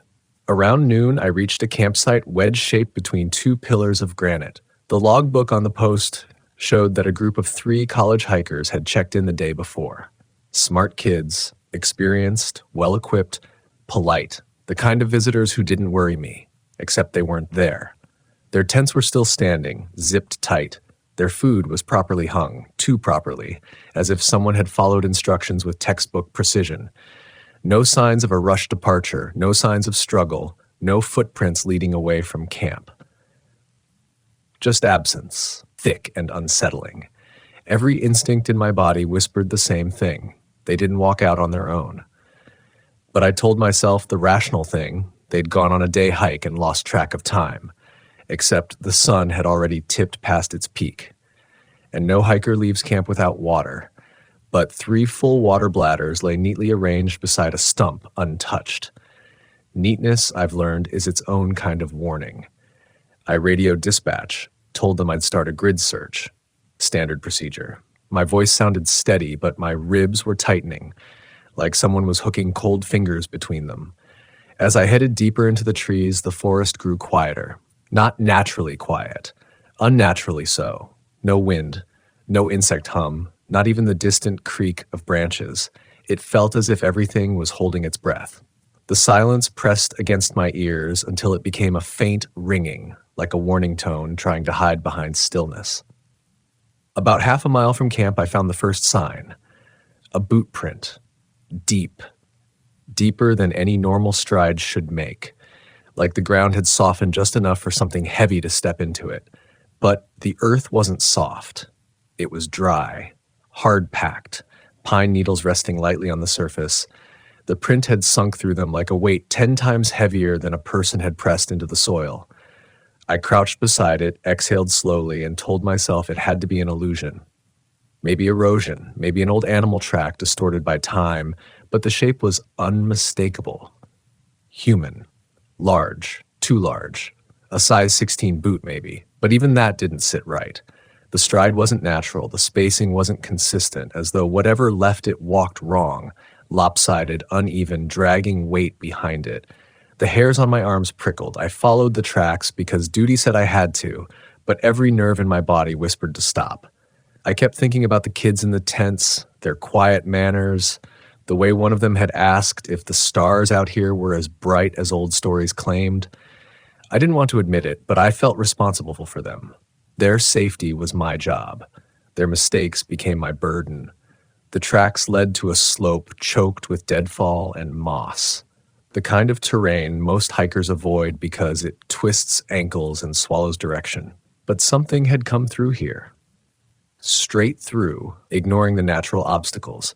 Trees were bent aside, not broken, but shifted, like they'd moved reluctantly out of the way for something big. The silence grew thicker. Then I smelled it. A sour, metallic scent, faint but distinct, like rust mixed with something damp and old. Not blood. Not exactly, but close enough that my throat tightened. I kept walking, slower now. My hand hovered near my sidearm, though I knew a handgun wouldn't save me from anything in these woods if it really wanted me. Still, clutching it gave me the illusion of control. At the base of a granite outcrop, the tracks simply stopped. No fade out, no change in direction. Just ended, as if whatever made them had vanished into the air. I stood there listening to my heartbeat pulse through the quiet. Then something scraped behind me. A single deliberate sound. Metal against stone, slow, dragging. I froze. Another scrape, closer this time. I turned slowly, every part of me tightening like drawn wire. Nothing there, but the smell grew stronger. Thick, damp, metallic. The scent of something that shouldn't be near humans, not with the intensity I was smelling it. My skin crawled. I took one step back. The forest exhaled. Not wind, not movement. A breath. A long, low exhale that slid through the pines in a whisper I felt more than heard. My radio crackled sharply, making me flinch. A burst of static, sharp like an electric bite. Then a voice, strained, thin, distant. Not dispatch. A whisper. One word. My name. And everything inside me seemed to drop straight through the forest floor. I don't remember drawing my sidearm, but it was suddenly in my hand, the weight of it cold and trembling against my palm. Hearing your own name whispered in a place where no human voice should be, that isn't a moment your mind absorbs cleanly. It fractures you in small, quiet ways. It rearranges the rules you thought were unbreakable. I spun toward the sound, searching the spaces between the pines, every shadow stretching too long, every sliver of light feeling unnaturally thin. My name hung inside me like a splinter, sharp and unwelcome. The radio hissed again, a faint, stuttering static, as if something wet had brushed the microphone. I forced myself to breathe slowly. Fear can't be chased away, but it can be contained if you give it boundaries. "Dispatch," I said, my voice faltering. "Did you just transmit?" Only static answered. The forest felt tighter now, like the trees had stepped closer, their trunks forming a silent audience. My heartbeat thudded against my ribs, too loud, too reckless. I swept the radio cord with my thumb, making sure it wasn't stuck, but the whisper still echoed in my head, its shape too human to be imagined, too intimate to be random. I knew I needed to pull back, regroup, file a report, but I couldn't leave. Not yet. Not with 3 missing hikers still out here. Fear is allowed in this job. Abandonment isn't. I turned back toward the granite wall where the tracks had ended. I crouched, scanning for disturbances, for loose stone, for signs of a hidden crevice. That's when I saw it, a thin smear of something dark along the rock. Not blood. Not mud. Something in between. Thick, congealed, glistening faintly with an oily sheen. It clung to the stone like sap, but smelled like rusted metal and river rot.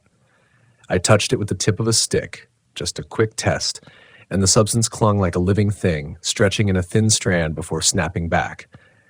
My stomach churned. I backed away. That's when I heard a second sound. Not scraping this time. Not whispering. Knocking. 3 slow knocks. Hollow. Methodical. As if a hand, or something shaped like a hand, was striking the granite from the inside. I stepped away on instinct, my breath catching halfway up my throat. The rock face stood cold, unmoving, but the sound came again, closer now, resonating through the stone like a heartbeat. Knock, knock, knock. It wasn't the kind of sound that belonged in daylight. My pulse began to climb. Part of me wanted to run. Another part, the part that still believed in procedure, in logic, in the safety protocols drilled into me over a decade, forced me to stay. Something moved behind the rock, a shifting shadow, a swell of darkness too large, too fluid to belong to a person. The granite seemed to pulse just once, like something was pressing softly against it from the other side. Then silence again, an awful, breathing silence. My radio crackled, so violently this time that I almost dropped it. A burst of static, then a voice, clearer now, layered strangely like 2 people speaking at once. "Stay." The words slithered through me. It wasn't a command. It was a lure. I stepped back, gripping my sidearm tighter. That was when a low creaking sound drifted through the trees, far off but growing louder, like wood bending under weight, like a massive joint being rolled in its socket. A heavy, dragging sound followed, something large, something slow, coming closer. My legs tensed, my instincts, long buried under training and pride, burst upward like a spring recoiling. Run. But I didn't, not yet. Instead, I crouched behind a fallen log, my breathing shallow, listening as the sound grew closer. Branches shifted in a long, sweeping arc, as though brushed aside by something tall enough to scrape their tips. The knocking stopped. The dragging sound didn't. It came to the slope below me, no more than 30 feet away. I saw a shadow elongate between the trees, misshapen and unsteady, its outline bending in the faint sunlight like heat rising from asphalt. It paused. The forest held its breath again. Then a scent drifted up the hill, wet fur, old soil, and something else, something metallic and ancient.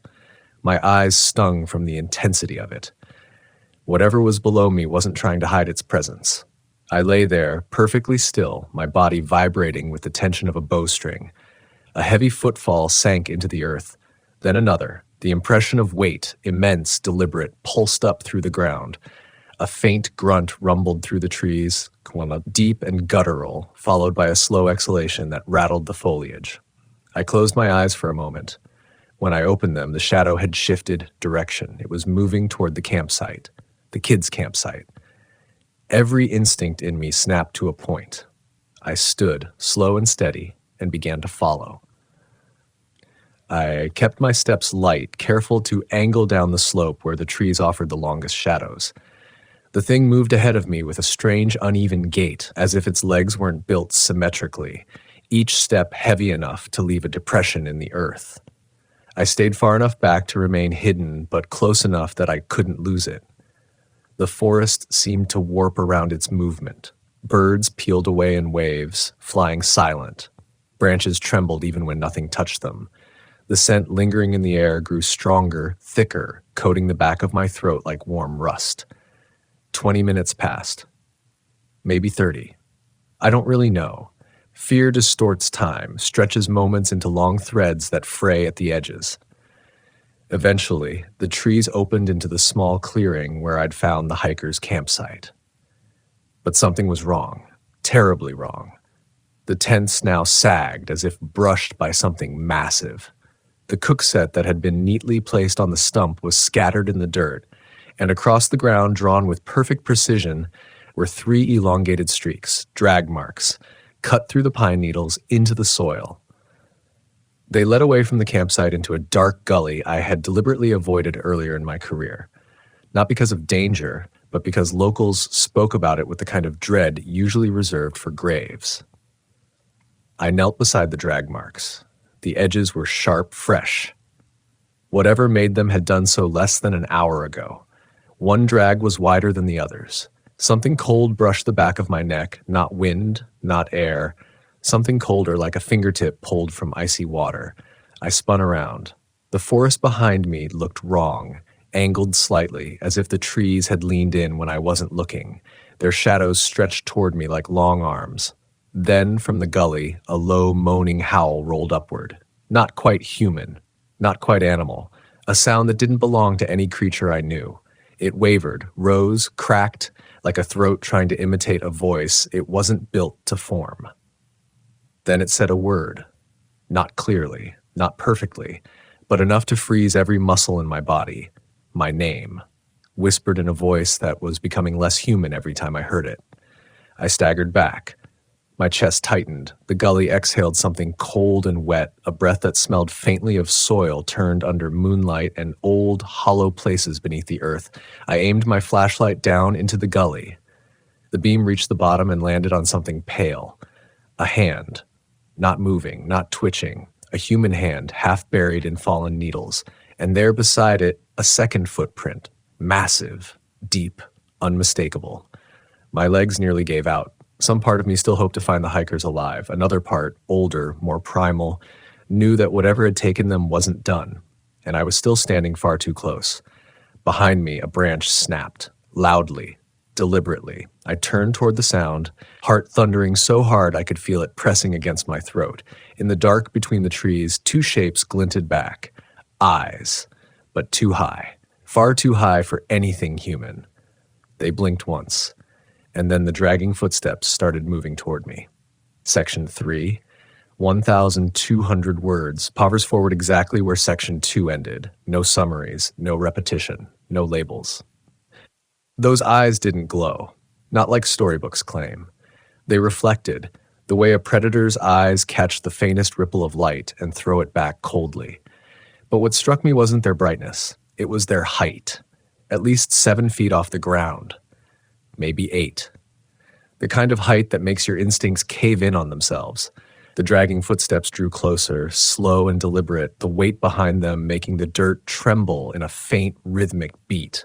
I raised my flashlight, my hand shaking, its beam slicing through the air like a thin blade of artificial courage. For a second, the light passed over nothing but trees, needles, and shadow. Then it caught the edge of a shape. Massive. Broad. Wrong.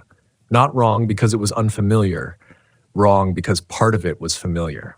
A vaguely human silhouette, shoulders sloped forward as if leaning into the cold, but the proportions were distorted, stretched, like something had forced a human blueprint into a mold it didn't fit. It took one step closer. The earth shuddered. My breath hitched halfway up my throat.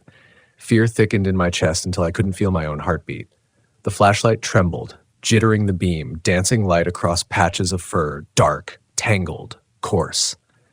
But the face stayed tucked in the shadow, just beyond the reach of the light, as if it knew exactly how much to reveal. Slowly it lifted its head. A low growl vibrated through the clearing, so deep it felt like it resonated inside my bones. Not the growl of a bear, not the rumbling warning of a cougar.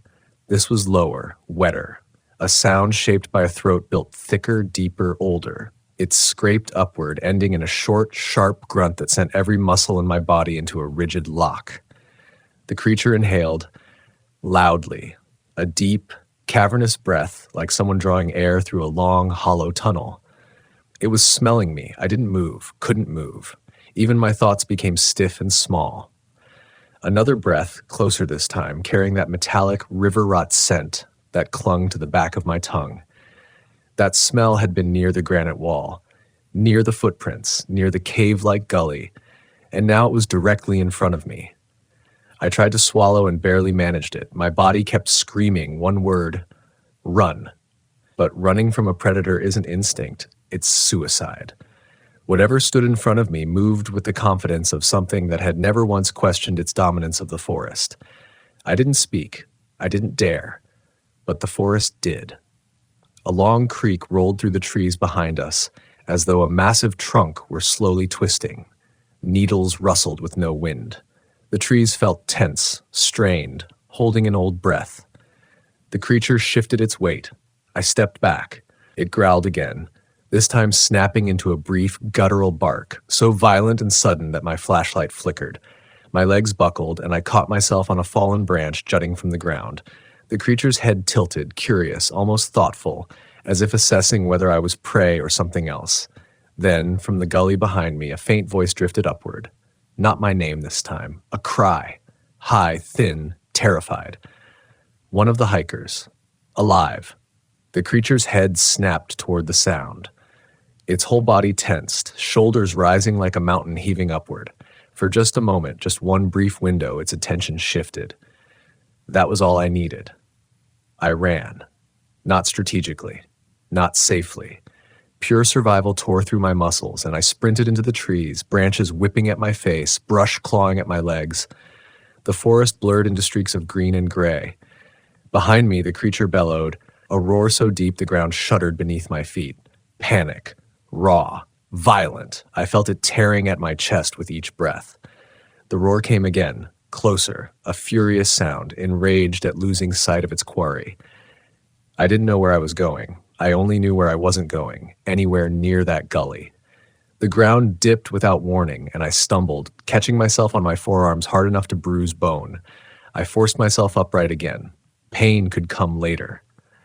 Branches snapped behind me, massive, clean breaks like bones cracking. It was following. I pumped my legs harder, lungs screaming, heart slamming against my ribs. Needles and dirt flew beneath my boots. The forest felt endless, a dark maze swallowing every ounce of distance I put between us. I saw a wedge of moonlight between the trees and aimed for it, any direction away from the heavy thudding steps behind me. Then I heard it inhale again. Not close this time, to my right. It was flanking me. I veered left, swallowing a panicked gasp. Instinct said I should scream, but survival said silence was my only hope. I ducked behind a thick stump, crouching low. My breath rasped softly in my throat. I clamped a hand over my mouth to hide its sound. The forest went quiet again, too quiet. I slowly peeked around the stump. Nothing. But the silence felt wrong, not empty but waiting. A crunch of needles inches from where I stood. I jerked back. It was on the other side of the stump. The smell hit me first, hot, wet, metallic, like steam from underground caverns mixed with old blood and pine rot. My stomach twisted. My eyes watered. I pressed my back to the wood, feeling vibrations through the stump as something enormous leaned against it. The creature exhaled. The sound came around the bark, curling into my space like a tendril of cold air. I squeezed my eyes shut. Its hand, or what resembled a hand, slid across the stump. A massive silhouette darkened the ground beside me. Fingers brushed the earth. Long. Too long. The tips nudged pine needles aside, and the sound of each slow movement felt amplified inside my skull. The hand paused. Then it tapped the stump. 3 slow knocks, the same rhythm I'd heard at the granite wall. My body shook uncontrollably. It knew I was there. It was playing with me. When the tapping stopped, there was a long moment of pure, motionless dread. I waited for the hand to reach around the stump, to grab me, to lift me into the dark. But it didn't. Instead, I heard a distant howl again, the same broken, almost human wailing cry. The creature jerked upright, its weight shifting rapidly. A loud grunt echoed through the trees. It wasn't leaving out of mercy. It was leaving because something else demanded its attention. I heard it move away, fast this time, like much faster than seemed possible for something so heavy. The forest groaned under its steps. Only when its footsteps finally faded did my muscles release. I slid down the stump, hitting the ground hard, shaking uncontrollably. My breath came in shallow bursts. I stayed there in the needles for what felt like minutes, maybe hours. My hands wouldn't stop trembling. Sweat dripped down my face, even though the air was cold. Fear can overheat the body faster than fire, but there was still a human voice in that gully. Someone needed help. My fear didn't matter. I forced myself to stand. My legs wobbled, my vision blurred, but I kept walking, slowly, quietly, always listening for the return of those dragging footsteps. The forest felt more alive now, every branch watching, every shadow listening. By the time I reached the edge of the gully again, the light had thinned to a dim gray. The bottom of the ravine looked unchanged, hands still half buried, drag marks still deep, but the air smelled stronger, the metallic scent now mixing with something else. Damp cold, old stone, cave breath. I slid down the slope, keeping my flashlight low. The hand wasn't severed, it was attached. A hiker lay partly covered in needles and dirt, unconscious but breathing. Relief punched through me. I knelt beside him. He was cold, far too cold, bruised, scratched. His eyes flickered open, unfocused. "They went inside," he whispered, voice thin as paper. "Inside where?" I whispered. His gaze drifted past me, wide with terror. "The cave," he breathed. "It waits for them." A chill tore through me. I turned, raising my flashlight toward the far wall of the gully. There, concealed behind a curtain of roots, was a dark opening, a cave the size of a doorway, breathing, faint, slow, rhythmic, as if the earth itself inhaled. And from somewhere deep inside, a soft knock drifted outward. 3 taps, slow, deliberate, and I realized something that made my stomach fall through me. The creature wasn't the worst thing in these woods. Something inside that cave was calling it. The cave's breath pulsed faintly in the dark, a soft inward pull of cold air followed by a slow exhale that carried the smell of stone and old, wet earth. The rhythm was too steady, too alive. Every instinct in me recoiled, warning that whatever waited inside was older than the trees, older than fear itself. I turned back to the injured hiker, his eyes barely open, his breath shallow. His lips trembled as he tried to speak again. "Don't let it take them," he whispered. It was the plea of someone who had seen too much and survived only by accident. "I'm getting you out first," I murmured. "You're hypothermic. You're not walking." He shook his head weakly, a frantic, broken motion. "It won't let us go." A cold wave shivered through me. I put a hand on his shoulder to steady him, but he flinched at my touch, as if even safety felt dangerous here. I forced myself to scan the gully for movement. No tracks, no shifting shadows, no sign of the creature. But the quiet was too deep. The silence down here felt pressed into the earth, heavy and suffocating. I could hear my own pulse in my ears, the rushing sound loud enough to drown out thought. I keyed my radio, but the only response was static, a wet crackling that sounded disturbingly close to breathing. I shut it off immediately. The hiker grabbed my jacket weakly and whispered, "If you go in alone, it will know you. It hears inside your bones." "What took you?" I asked. He turned his face toward the cave, tears gathering at the edge of his eyes. "Not what, where?" I didn't understand, not yet, but the terror in his voice rooted itself in me with the certainty of something true. A new sound drifted from inside the cave. Not knocking, a voice, faint, human, echoed. "Help." My blood iced over. Another voice followed, this one more strained, cracking with panic. "Please, someone." The second hiker, alive. The cave breathed again, slow and patient, as if savoring the sound of their fear. I slid my arm under the injured boy's shoulders and moved him behind a boulder, hiding him from the cave entrance. "Stay here. Don't make a sound. I'll get them." His shaking hand lifted, trying to stop me, but he didn't have the strength. "Please," he whispered. Don't listen to the echoes. They're not always people. Then his eyes fluttered shut. I steadied my breathing, tested my legs for stability, and stepped toward the cave. The opening felt like a mouth carved into the earth, jagged rocks forming crooked teeth, roots dangling like sinew. Cold air funneled outward, damp and sour, brushing my skin with a clammy, unnatural chill. The flashlight's beam disappeared into the darkness faster than it should have. The cave swallowed light the way deep water swallows color. The voices came again. Help? Down here. Please. Their fear echoed against stone, fragmented, overlapping, too perfectly spaced. Something about the timing felt rehearsed. I didn't call out. I didn't trust my voice in this place. I stepped inside. The temperature dropped instantly. The cold wrapped around me like a second skin. The air tasted of minerals and something else, something metallic and faintly sweet, like old iron soaked in water. The cave floor sloped downward, uneven and slick with moisture. The walls pulsed faintly with the cave's slow inhale, a soundless movement of air that nudged my clothing like invisible fingers. As I walked deeper, the ceiling lowered. My breath fogged in front of me. Water dripped from somewhere unseen, each drop echoing too long, too sharply, like a clock ticking in an empty house. "Sir," a voice ahead, human, weak. I quickened my pace, ducking under low rock. My flashlight beam wavered across the cavern, sweeping over sharp stone, clusters of pale fungus, and a trail of disturbed dirt.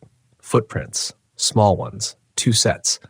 I followed them to a narrow tunnel opening. The footprints ended abruptly. Not stopped, ended. As if the hikers had been lifted off the ground. My skin crawled. The tunnel beyond was barely wide enough for me to squeeze through. The air smelled wrong, like cold breath moving over wet fur. The cave inhaled again, the air pulling inward, tugging lightly on my clothes. A soft knock echoed behind me. 3 taps. Close. I spun around. The flashlight caught the silhouette of something tall, hunched, blocking the entrance. The creature. Its shadow stretched across the cave floor, long arms dragging just above the ground, shoulders rising and falling with each deep breath. Its chest expanded, pulling in air with a long cavernous inhale that matched the cave's rhythm. It exhaled slowly.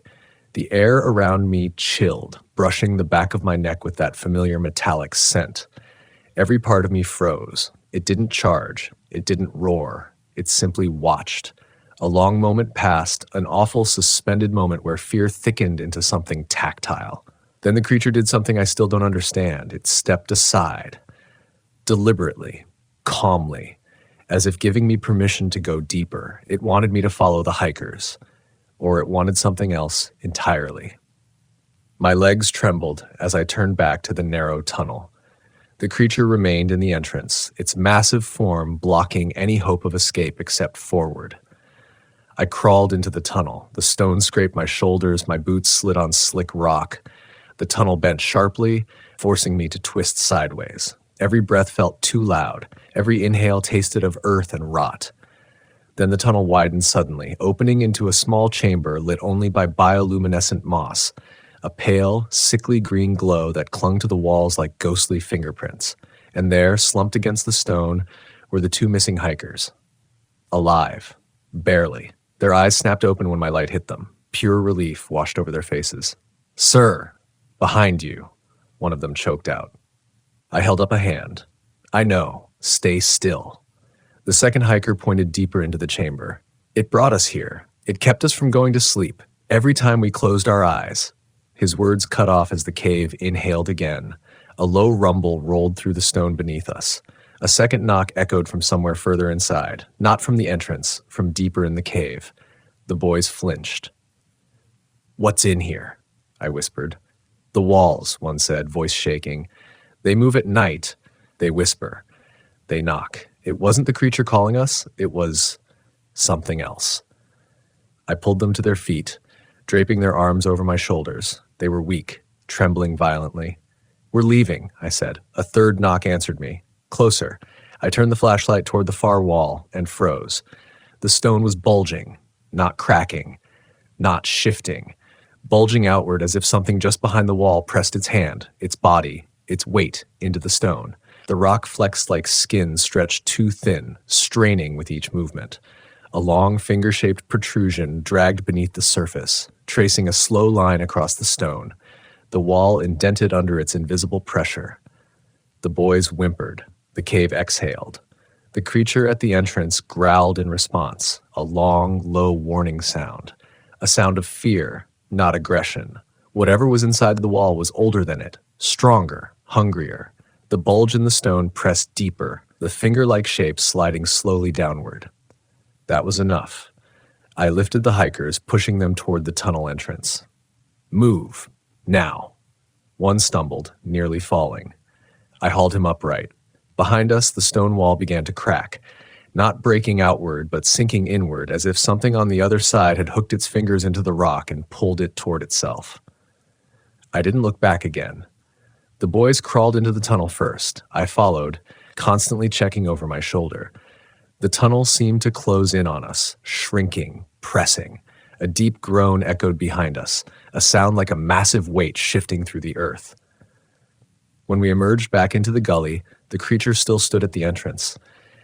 Its eyes locked onto mine, not hostile, not predatory. Warning. It looked past us toward the cave. Then it stepped into the entrance and crouched, its massive frame blocking the opening entirely, as if sealing something inside. The ground trembled softly. The cave inhaled again. The creature inhaled with it, matching the rhythm, then exhaled with a guttural snarl that shook loose dust from the rock above. The boys clung to me. I held them tight. We backed away slowly, step by step, until we were far enough that the creature finally turned its head toward us. It didn't chase. It didn't follow. It simply watched us leave, protecting us from the cave, or protecting the cave from us. We made it out of the gully as the light died. By the time rescue teams arrived hours later, the creature was gone. The cave entrance was collapsed, as if something enormous had crushed it from the inside. The locals didn't ask questions. They simply nodded, their expressions grim and knowing. I still hear the knocking sometimes when I'm alone, soft, patient tapping from beneath the earth, as if the cave remembers me. As if it knows I walked away with secrets I was never meant to carry. And on certain nights, when the pines sway without wind and the forest feels heavier than it should, I swear I feel that cold breath on the air again. Not the creatures, the caves, breathing beneath the soil, waiting, hungry. And the woods around me fall silent, as if they're listening, too scared to speak above a whisper. Because some spirits never leave the pines, and some nightmares never stay buried.